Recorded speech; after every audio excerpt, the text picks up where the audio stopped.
Hey guys, today I'll show you a horror thriller TV series named Daily Ghost Story Season 1. Spoilers ahead, watch out and take care. The first story begins with the younger sister narrating how the mother and two daughters left their father to start a new life. The three moved into a new residence. One day the mother had to leave, so after finishing her bath, the younger sister asked the elder sister to bathe next. Before leaving, the elder sister ordered a cod pizza and asked the younger sister to receive it when it arrived. After her sister left, the younger sister, while drinking milk, noticed an old family photo in a garbage bag. Oddly, the father's face had been scratched beyond recognition. Just then, she heard a noise resembling knocking and mistook it for her mother returning for something she forgot. However, she was startled when she saw a woman in a red dress with long hair. This shock caused her to drop her cup, injuring her foot. Strangely, instead of crying in pain, she smiled bizarrely. At the same time, the elder sister, who was in the bathroom, also heard the knocking and assumed it was her younger sister. But then, a hand emerged from behind and forced her head into the water, repeatedly dunking her.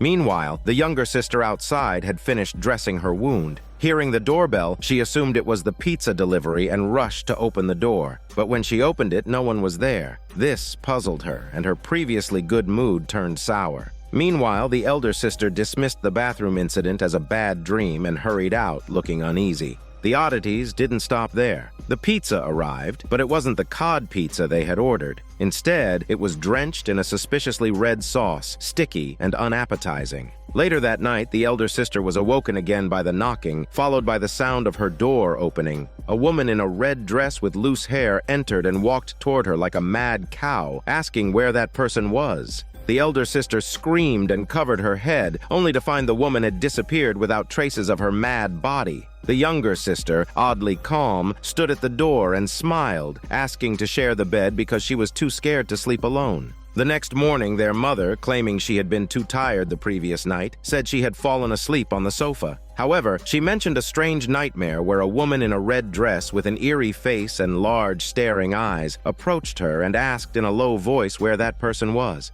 At this point, the elder sister unconsciously finished the sentence, shocking both the mother and the younger sister. They laughed it off as a bizarre coincidence. But was it truly a coincidence? Could it be something else entirely? As the elder sister abruptly left the table, the mother followed, leaving the younger sister alone. She exhaled deeply, glanced at her injured foot, and smiled again, a smile just as unsettling as before. The story ends with a hint that the younger sister had been using a pencil to repeatedly stab the family photo. The question remains, who was the woman in red? Could it be the younger sister? After all, she behaved unusually, smiling when injured and remaining calm during odd events. But then she saw the red-dressed woman too, ruling out that theory. The elder sister's consistent fright and the younger sister's odd calmness suggests something paranormal might have occurred. That night, the figure in the red dress appeared in the elder sister's room. Her voice and hair were somewhat similar to their mother's, but the mother herself claimed to have seen the same red-dressed woman. Was the mother lying, or was this red-dressed woman someone else entirely?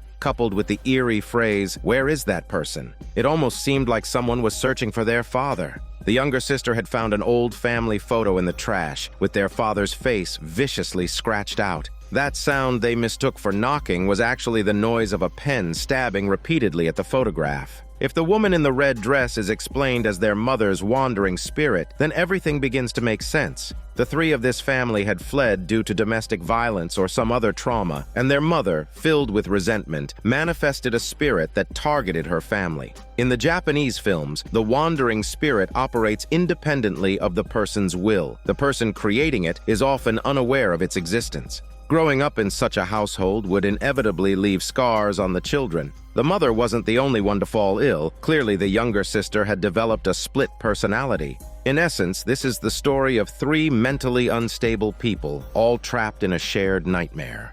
The second story begins with a girl working as a caretaker for the elderly, and she was currently looking after an old lady. The old lady had recently learned to use a smartphone her son had bought her. Since she reminded the caretaker of her own late grandmother, they got along very well. One day, the old lady made a special request, asking the caretaker to help clean her home the next day. She said her grandson would be visiting, so she wanted the place spotless. The caretaker happily agreed but couldn't help feeling concerned. She knew that the old lady's husband had passed away not long ago, and her grandson had also died from an illness. The next day, the caretaker gently suggested introducing the old lady to a social group or taking her out to the park. The old lady, catching on to the caretaker's tone, reassured her that she was fine but appreciated the concern. Reluctantly, the caretaker focused on cleaning. During this time, the old lady's phone rang. The caretaker immediately thought of the day before when the same thing happened. Strangely, the old lady had claimed not to hear the phone ringing. When the caretaker went to answer the call, she discovered that the phone line wasn't even connected.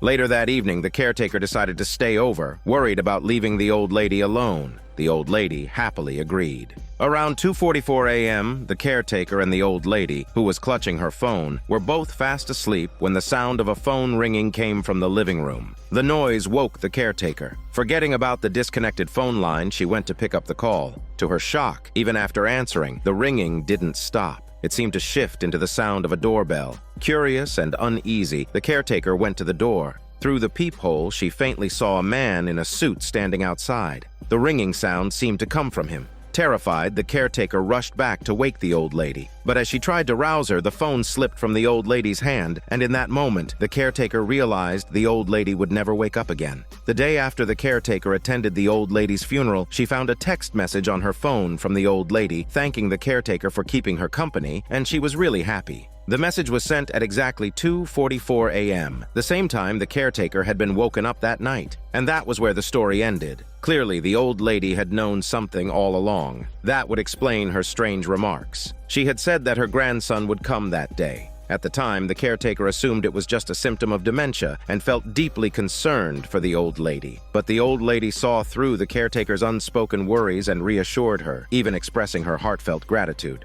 Later that night, after 2 a.m., the phone rang. A man in a suit, the old lady's grandson, had come to take her with him. Finally, the old lady could reunite with the grandson she had always yearned for. Yet in doing so, she also left the caretaker with an eerie and unforgettable experience.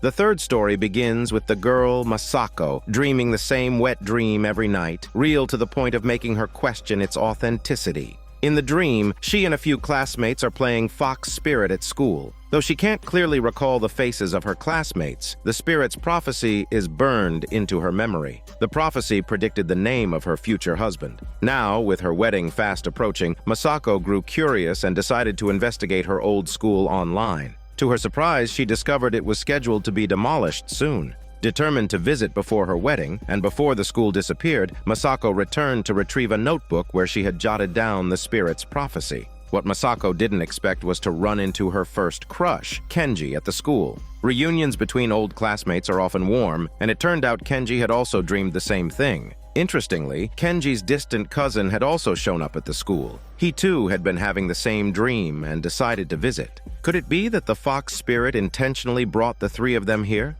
If so, what could be the reason? After some awkward small talk, the three began searching for the notebook. Masako accidentally found it first. The notes confirmed that the man she was about to marry was indeed the one foretold by the prophecy. However, for Kenji, there was only a cryptic number, 25. Its meaning remained unclear. Kenji's cousin was in an even worse position. His notebook couldn't be found at all. Frustrated but intrigued, the group decided to play the fox spirit game one more time since they were all there. The three placed their fingers on a coin and began chanting. Slowly but surely, the coin began to move. If Kenji wasn't pushing it, then it could only mean one thing: the fox spirit was real. The coin eventually spelled out the name of Kenji's cousin's future wife, much to his excitement. However, when they tried asking about Kenji's future wife, they found a ripped page in the notebook where the answer should have been. Undeterred, they tried asking the question again, but this time the coin refused to move. When they asked Kenji if this had happened before, he couldn't remember. Frustrated, they switched to a safer question about Kenji's job, and the spirit answered accurately. So why wouldn't it answer about Kenji's future wife? They wondered if the spirit could withhold information, or if Kenji simply was not destined to have a spouse.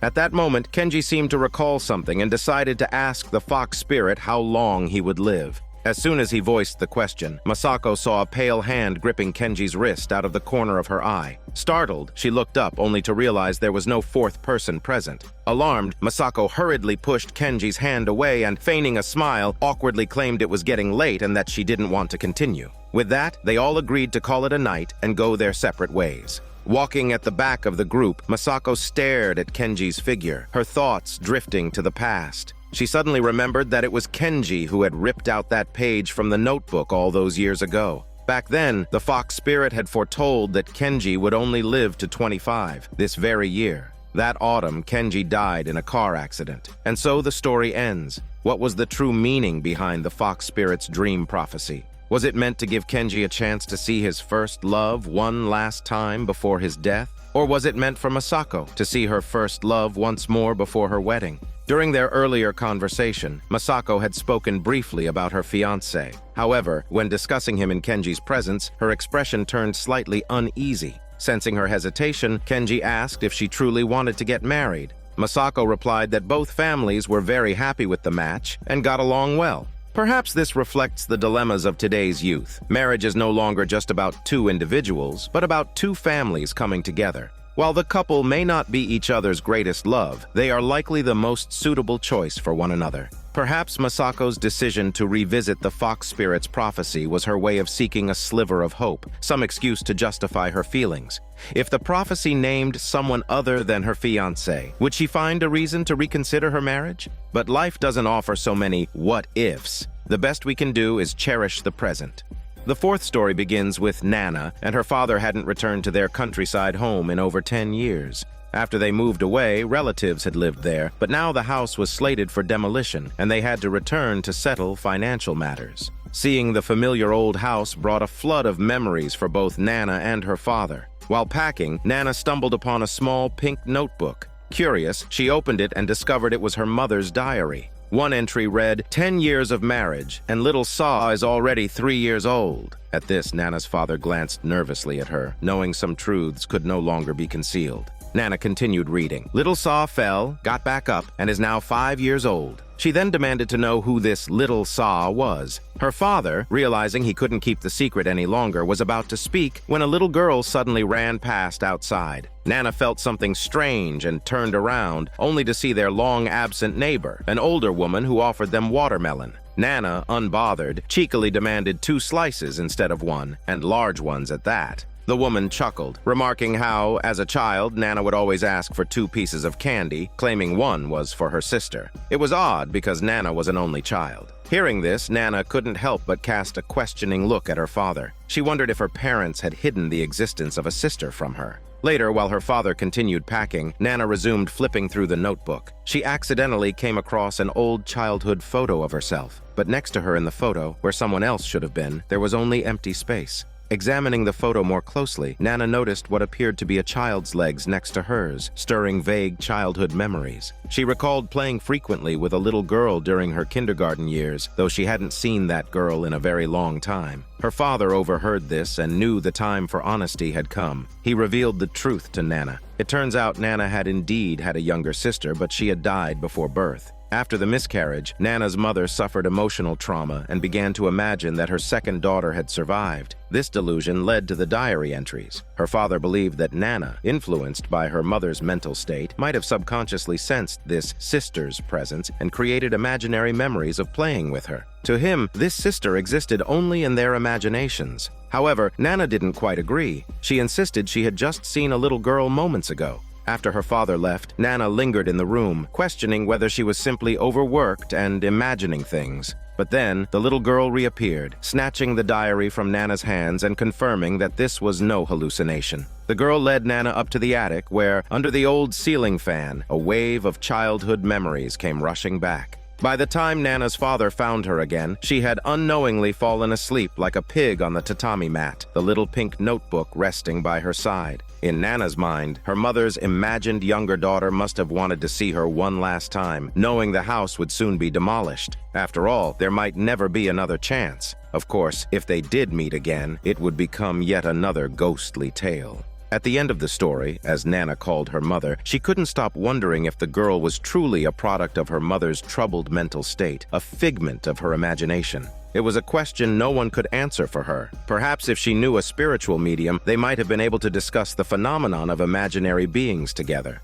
The fifth story begins with Kyoko having afternoon tea with her girlfriends. One of them started boasting about the ring her boyfriend had bought her from a dollar store. The smugness was irritating, and another friend, more sarcastic in tone, chimed in, saying she disliked such things. It felt like being tied down by a mere ring, like some sort of curse. Here they were discussing marriage, and she called it a curse. Clearly their friendship didn't mean much anymore. As the conversation shifted to relationships, a woman named Mimi suddenly asked Kyoko how things were going with her datemate. The question startled not only Kyoko, but also the other two women, who were surprised that Kyoko was dating someone without them knowing. Jealous, they teased her, saying of course Mimi would be the first to know since Kyoko tells her everything. As the group enjoyed their cake, Kyoko sat quietly, scrolling through her phone contacts. After Mimi excused herself to use the restroom, Kyoko couldn't hold back her curiosity any longer. She blurted out a question she had been dying to ask who Mimi was. The others were shocked to hear that, saying Mimi was Kyoko's best friend from high school. They couldn't believe she had forgotten her. They urged her to check her contacts again. After all, Kyoko had even told Mimi about her relationship with her datemate. The mention of this only deepened Kyoko's confusion. She hadn't told anyone about her datemate, not even her mom. So how did this woman, Mimi, know about it? When Mimi returned, Kyoko pleaded with her friends not to mention what she had asked. But what kind of friends would they be if they didn't gossip about it? To avoid further awkwardness, Kyoko decided to take a trip to the restroom to dump her wastewater. There, she racked her brain, scrolling through her phone until her fingers were sore, but she still couldn't recall who Mimi was. She wondered why this woman approached her and why her friends seemed so familiar with her, yet she had no memory of her. Just as Kyoko left the restroom, she bumped into Mimi, who greeted her warmly and told her she had prepared a gift just for her. Taking Kyoko's hand, Mimi pulled a ring from her bag and slipped it onto her finger, smiling sweetly as she wished they could be best friends forever. Strangely, Kyoko nodded in agreement, as though entranced. After Mimi walked away, Kyoko suddenly remembered her friend's earlier words. "It's a curse." Returning to the table, she found one friend rushing to the restroom with an upset stomach and the other stepping out to call her boyfriend. Now it was just Kyoko and Mimi at the table. Mimi leaned in, her smile unsettling, and asked if she didn't recognize her. Nervous and frightened, Kyoko quickly lied that she did recognize her, but Mimi ignored her answer entirely and instead told her to keep a secret for her. Leaning closer, she brought her cherry lips to Kyoko's waxy ear and softly said she was already dead. Startled, Kyoko knocked over her water glass. As she reached to clean up the spill, she accidentally brushed against Mimi's gloved hand. But when Mimi removed her glove, Kyoko was horrified to see a badly burned hand beneath. Mimi grabbed Kyoko's wrist with her cold, lifeless touch, her sinister smile growing wider. Overwhelmed by terror, Kyoko shoved her heavy body away, sending her tumbling backward. Just as Kyoko reached the restaurant's door, she tripped and fell, spilling the contents of her bag all over the floor. Her two friends immediately rushed over to help, but a terrified Kyoko muttered Mimi's name. Her friends looked at her, confused by her words, since it's just the three of them here. Hearing this, Kyoko glanced back at their table. Sure enough, there were only 3 sets of utensils. She wondered if everything she had just seen was an illusion. Her two friends, unsettled by Kyoko's behavior, didn't press her further, but clearly wanted to leave as soon as possible. Without saying much, they hurriedly left, cementing their status as fake friends. After they were gone, Kyoko reached into her pocket and pulled out the ring Mimi had given her. Staring at it, she realized that her strange encounter hadn't been a dream after all. And so the story ends. In this story, if Mimi was indeed a ghost, perhaps she perished in a fire. Maybe she knew Kyoko from long ago, or had made a promise to her in childhood that Kyoko had forgotten. Or worse, Kyoko might have unknowingly caused the fire that killed her and Mimi had returned for revenge. Then again, it could all have been an elaborate prank by 3 people trying to teach Kyoko a lesson. The 6th story begins on a gloomy, rainy day when a schoolgirl sat in the classroom working on a drawing. The school's cultural festival was approaching and she was working overtime to finish the artwork. Another student arrived, and the schoolgirl handed him her finished drawings to cut out. The boy grumbled about the task, complaining that if the former cultural committee leader hadn't suddenly fallen ill, he would never have taken on this role. Speaking of the former leader, Shady, he was currently in the hospital. Known for his reclusive personality, Shady didn't have many friends. Even during his hospitalization, no one was willing to bring his belongings to him. While flipping through Shady's notebook, the boy suddenly froze in shock. Trying not to draw the schoolgirl's attention, he quickly closed the book and acted as if nothing had happened. After a bit more work, the two decided to pack the materials into the school's storage room. But as they walked down the hallway, they felt a chill running down their smelly butts. When they reached the stairwell, they thought they saw someone. The schoolgirl, sensing something was off, turned back to look, but by then, the figure was gone. When they reached the storage room, they found it locked. This was strange because the teacher had told them it should have been left open. Left with no choice, the boy volunteered to run upstairs and fetch the key. After all, he was good at errands. As the schoolgirl waited alone, a shadowy figure silently floated into the storage room behind her. She felt its presence and turned toward the room again. She didn't see anyone, but instinctively pushed the door. Oddly enough, the previously locked door now swung open. Inside, the schoolgirl looked around, but found no one. She dismissed it as her imagination, and assumed she had simply misunderstood about the door being locked. Feeling slightly guilty about making her classmate go all the way upstairs, she decided to move the boxes into the storage room before he returned. But as she moved the second box, the first one inexplicably toppled over, scattering its contents across the floor. Most people would have run at this point, but not the schoolgirl. She started picking up the scattered items. As she gathered the things, her hand brushed against something cold. She looked up and saw nothing. When she stood, the shadowy figure drifted back and forth behind her. Suddenly, it lunged at the schoolgirl, knocking her to the ground, wanting to have a baby with her. When the schoolgirl looked up again, it was her classmate standing in front of her. But she distinctly remembered that the figure who had knocked her over was Shady. The schoolgirl recounted the incident to her classmate, who seemed to piece the puzzle together. He took her back to the classroom and showed her Shady's notebook. Inside were sketches of the schoolgirl. The boy speculated that Shady must have had a shady crush on her. His longing had manifested as a spirit that appeared to the schoolgirl, and so this story ends. The seventh story begins with some people enjoying the aroma of tea, while others loved the scent of books. Mickey and Hikari were close friends with a shared passion. They were scent enthusiasts. Their favorite pastime was sniffing the distinct smells of different books. To them, smelling books was akin to tasting fine wine. The older the book, the richer its scent. They believed scents could evoke memories, making each book a vessel of its own unique story. Once a month, they would meet up to share and discuss books with the best aromas they had discovered. This month, thanks to Hikari's boyfriend, they were able to gather at a secluded villa in the countryside. During their stay, Hikari's boyfriend called and specifically warned her not to mess with a particular cabinet in the villa. Hikari obediently agreed. However, Mickey didn't know about this warning. While searching for a bedroom, she forcefully opened a door that appeared to be locked. Inside, she found the cabinet. Strangely, it seemed to welcome her, as if it opened on its own. The moment the cabinet door swung open, an unpleasant, rotten smell wafted out. Mickey quickly shut it, feeling deeply uncomfortable. Fortunately, the rest of the villa was fine, and the two friends thoroughly enjoyed their trip, at least until the following morning.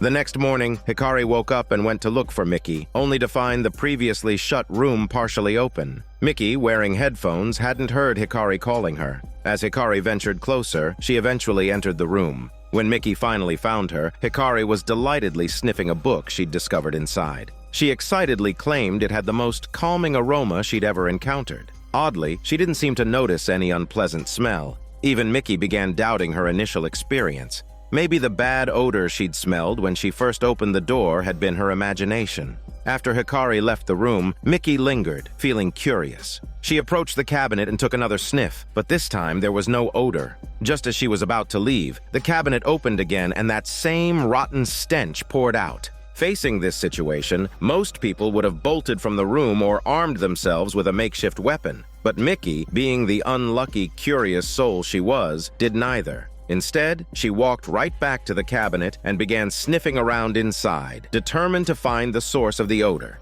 To her surprise, she found a book covered in stains. It was hot to the touch. She tried to open it, but it wouldn't budge. Recalling Hikari's words about scents being able to evoke memories, Mickey boldly took a deep breath of the book's smell. The stench seemed to disappear, but she heard a voice asking her if it was interesting. Her legs gave out in fear. As she tried to escape for her shitty life, the door slammed shut behind her. Outside, Hikari, hearing her chicken screams for help, tried to open the door but couldn't. Inside the room, the voice asked again if it was interesting. Not knowing what to do, she was about to answer the creepy voice, but before she could react further, she let out a terrified scream, and the door suddenly flew open. Hikari found her pale and shaking. Later, the two friends burned the book, not daring to keep it. Mickey couldn't say exactly what she had seen, but one thing was clear. The book hadn't awakened her own memories. It had triggered something far darker.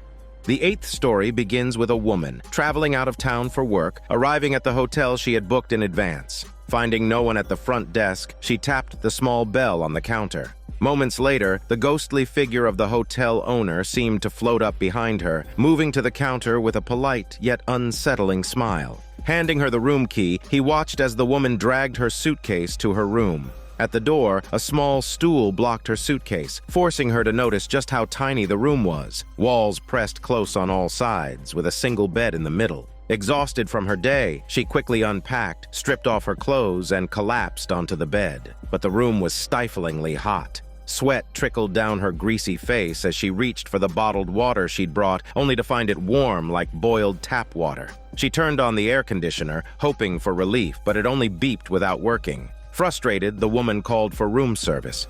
Moments later, the same smiling man arrived. With his unsettling grin, he reassured her it's an old machine and this happens often. He told her to just press the button a few more times. Together, they fiddled with the remote. When nothing worked, the woman resigned herself to enduring the heat for the night. But the man was oddly insistent. After trying the remote again without success, he began slapping the unit directly. Startled, the woman shouted for him to stop. The man turned to her with that same unsettling smile, telling her to call him if she needed anything else before walking away. Straight and stiff, his gait unnervingly unnatural. The woman found it odd, but didn't dwell on it. After a bit of late-night work, she finally washed up and went to bed. In the middle of the night, a loud knock at the door startled her awake. Groggy, she got up and peered through the peephole but saw nothing. Dismissing it as a drunk guest or someone who'd mistakenly knocked on the wrong door, she returned to bed. Just as she was dozing off, the knocking came again, louder this time. She called out who it was but received no reply.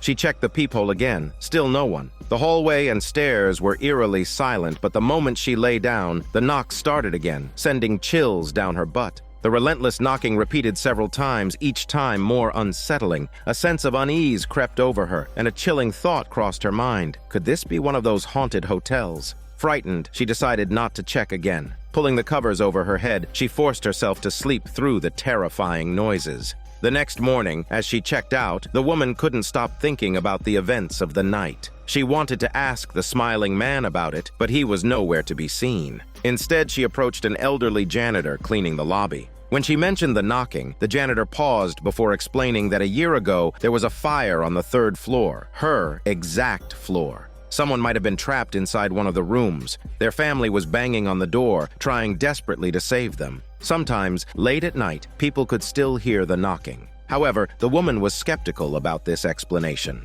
On her way home, the woman accidentally bumped her suitcase into a roadside railing. The sound of it reminded her of her first impression of the room she'd stayed in. It was a single room, after all. If someone had come with their family or loved one, they wouldn't have booked a single room. And the knocking, thinking back, it didn't sound like someone trying to save another. It sounded more like someone trapped inside, pounding with all their might, desperately pleading to be let out. Her heart raced as a chilling realization hit her. The voice she had almost ignored, buried beneath the noise, seemed to whisper to her for help. It seems that this wasn't an accident. It was intentional. The hotel only had two people, a man and an old man, no women. The old man claimed he had only been working there for a year, but possibly he was lying. From the way he described the fire, his body language suggested he was preparing for a fight or perhaps to settle a score. Also, the man's facial expression while repairing the air conditioner was more than just a polite smile. It showed signs of being easily angered. When the fire started, the door wasn't locked with a code, so how could it have been impossible to open,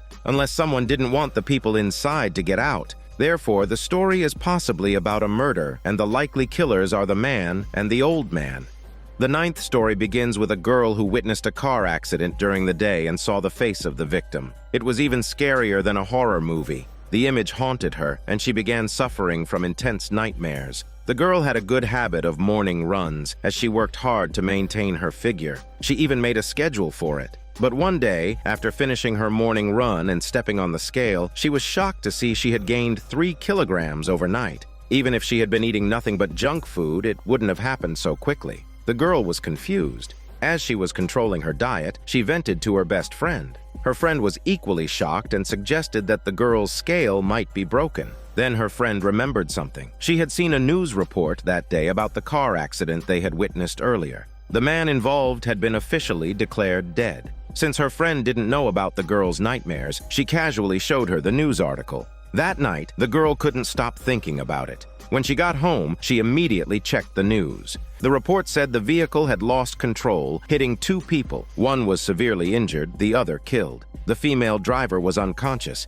As the girl read, she suddenly noticed something strange. The man's eyes moved. She wondered if it was just a trick of the light. She stared, but it didn't seem like it. That night, she dreamt of the accident again, and this time she could clearly see the expressions of everyone around at the scene. She woke up in a panic. Despite all her efforts to lose weight, even with strict dieting and almost starving herself, nothing changed. Her strong shoulders, protruding belly, and steadily increasing weight showed no signs of stopping. Then one day after work, when she was taking the elevator home, she saw a man. When he entered the elevator, he suddenly looked terrified, staring at her as if something was wrong with her or her surroundings. That night, the girl looked at herself in the mirror at home, and as she focused, she realized there was someone on her shoulder. It turned out that on the day the girl had been staring at the corpse, that man had been staring at her. He had followed her home, and that was the reason for her sudden weight gain. The girl was so frightened by the presence of this spirit that she fainted. When she woke up, she found herself next to her best friend.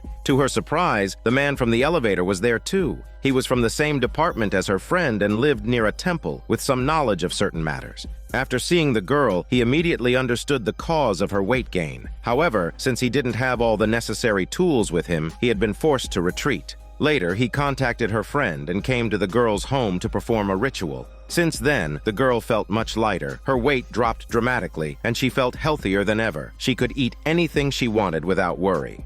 The 10th story begins with a girl named Beauty who came to the city to live with her older sister. However, her sister was too busy with work that day to welcome her properly. She told Beauty to eat her lunch, tidy up her room, and relax. While cleaning, Beauty suddenly heard a woman's laughter coming from next door. The sound wasn't too clear because the apartment had poor sound insulation, so she didn't think much of it. That evening, after having a barbecue with her sister, Beauty went to bed early, but the laughter from next door woke her up in the middle of the night. The laughter, which had been somewhat restrained during the day, now sounded wild and unsettling. Beauty tossed and turned, unable to sleep without a muscular man. When she finally got up to check the time, it was 2 a.m. The next morning, her sister found Beauty sleeping on the couch. Oddly enough, her sister had never heard the laughter, possibly because she slept deeply and snored like a pig. The next day, as Beauty was getting ready for work, she passed by the door to the apartment next door. Seeing no one around, she decided to lean against the door and listen. Suddenly, she heard someone knocking inside, startling her so much that she quickly stepped back.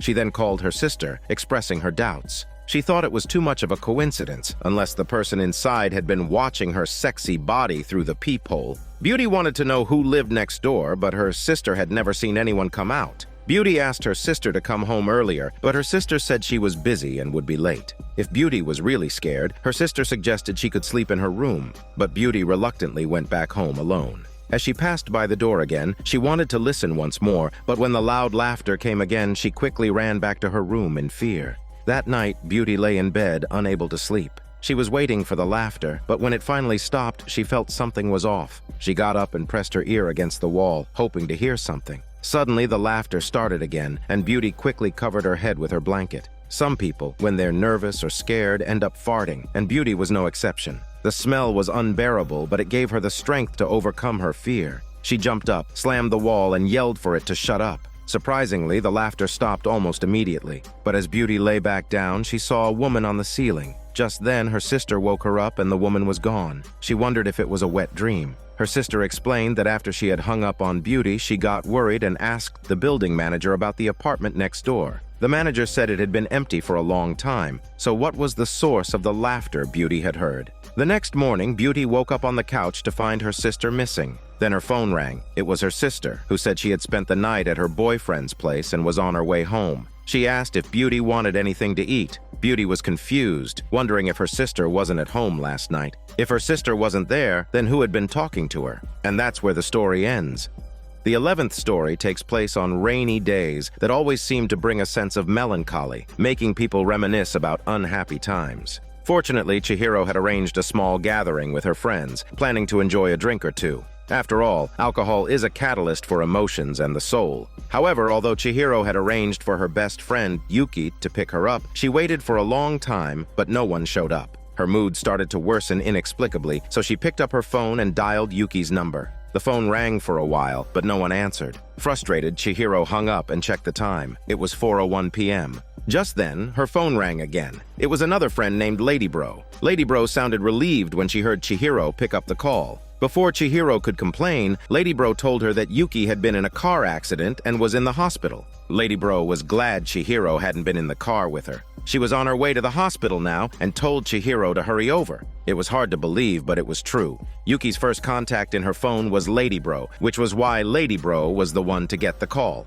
Ladybro had already informed Yuki's parents, and they were also heading to the hospital. She quickly hung up, then sent Chihiro the hospital address. After receiving the address, Chihiro hurriedly grabbed the only coat she had left in her wardrobe and rushed to the hospital. But just as she was about to leave, the doorbell rang. It was now 4:03 p.m. Chihiro peered through the peephole like a peeping Tom and was shocked to see that it was Yuki standing outside. She was about to open the door but hesitated halfway. Looking through the peephole again, she noticed Yuki was drenched and looked strange. Thinking back to Ladybro's phone call, Chihiro asked if she was supposed to be at the hospital and if she remembered the accident. Outside, Yuki didn't respond but kept repeating that she was so cold and begged her to open the door. After a moment of hesitation, Chihiro told her she was sorry since she couldn't open the door. She felt Yuki should be at the hospital and couldn't possibly be standing there. Hearing this, Yuki said she knew it. Then, Yuki disappeared without traces of her smell.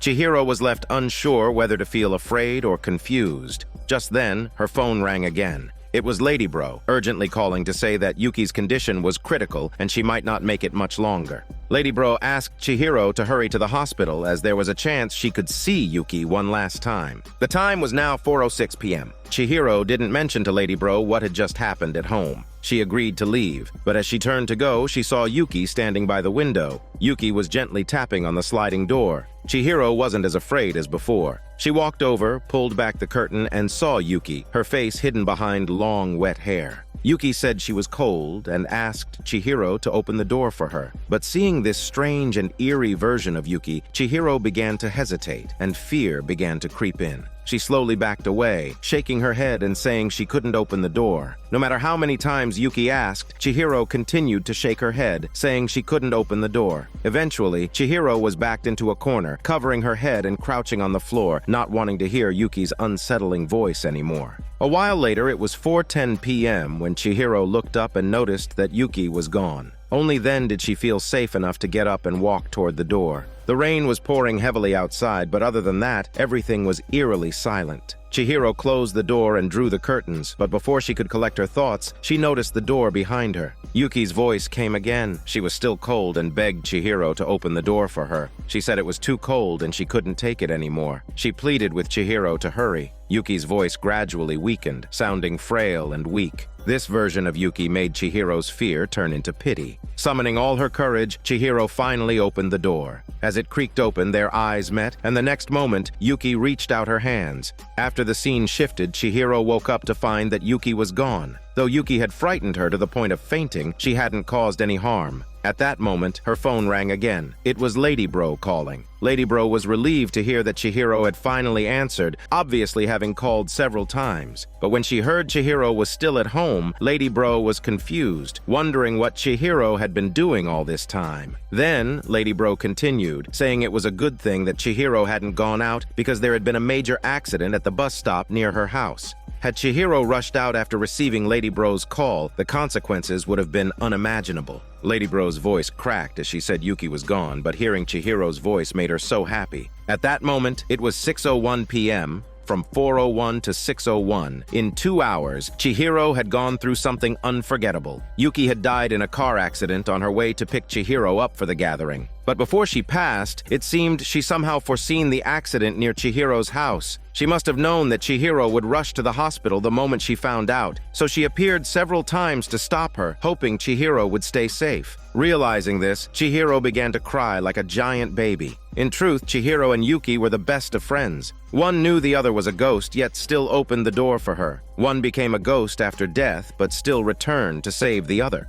The 12th story begins with a girl, Mari, driving her new car to visit her aunt. This was her first visit in 8 years, ever since her younger sister and uncle had passed away. Maybe she just wanted to show off her luxury Tesla. Her aunt told her that ever since the accident, she hadn't done much, just stayed at home. She always felt that her daughter would come back one day, and if she came home and found no one here, it would be so sad. But if she really did come back, that would be terrifying because she had died. As a mother, her aunt just couldn't accept the reality. Even though it had been 8 years, telling someone this on their first visit seemed odd, but that's what her aunt said. Afterwards, Mari made sure to call home from the room her aunt had prepared for her, then decided to go upstairs to look at the room where her sister used to live. The room still looked the same as when they were kids, neat and tidy, suggesting her aunt kept it well maintained. As Mari was looking around, she noticed a small crack in the wardrobe. It felt as though someone's gaze was watching her from inside. Mari stepped forward and opened the wardrobe. What caught her eye was a human-shaped doll. It seems it was watching her from inside. There's a Japanese folktale that says the souls of the deceased can attach themselves to human-shaped dolls. As Mari stared at it, the doll seemed to stare back at her, and for a few seconds the two silently regarded each other. But in the next instant, Mari was startled and dropped the doll when she realized that her aunt was standing behind her, though she hadn't heard her approach. Quickly, Mari apologized for intruding, but her aunt didn't seem bothered. She dropped the strange expression she'd been wearing and replaced it with a much gentler one. Her aunt explained that the doll had been her sister's favorite when she was alive. She even remembered how her sister would often talk to it. After hearing this, Mari quickly placed the doll back in its original position and closed the wardrobe, while her aunt stood behind her, watching her every move. At dinner that night, Mari's visit seemed to make her aunt especially happy. She had a bit of beer and then said something odd that she hadn't had dinner with anyone in so long. That night, as Mari wasn't able to fall asleep without a muscular man, she suddenly heard the sound of the door creaking open. She sat up and saw that the door had been left ajar, but there was no one there. She walked over and shut the door, but just then, something small floated past her. She turned around, but there was nothing. Yet, as she lay back down, she noticed that the eerie doll was silently watching her sexy body from beside the bed.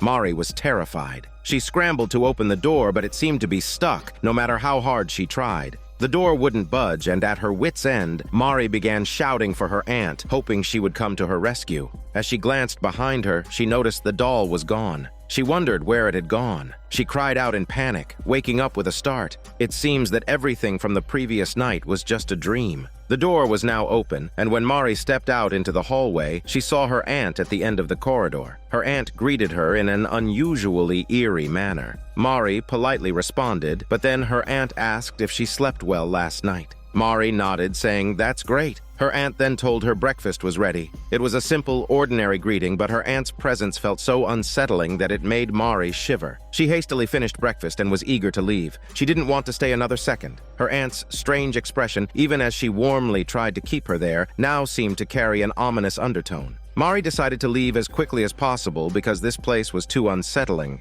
However, Mari didn't notice that the doll was now quietly nestled inside her bag. And as she looked back at her aunt, who was watching her leave with that eerie expression, she realized something wasn't quite right. It didn't seem like her aunt was just seeing her off. It felt more like she was sending her daughter off on her first journey. And that's where the story ends. Looking back at her aunt, we can see how difficult her life has been. She lost both her husband and daughter and has lived alone here for 8 years. Surely every one of those years must have been an unbearable struggle. After 8 years, if she were still normal, that would be more unnatural. This is Daniel CC Movie Channel. Stay safe and enjoy your day.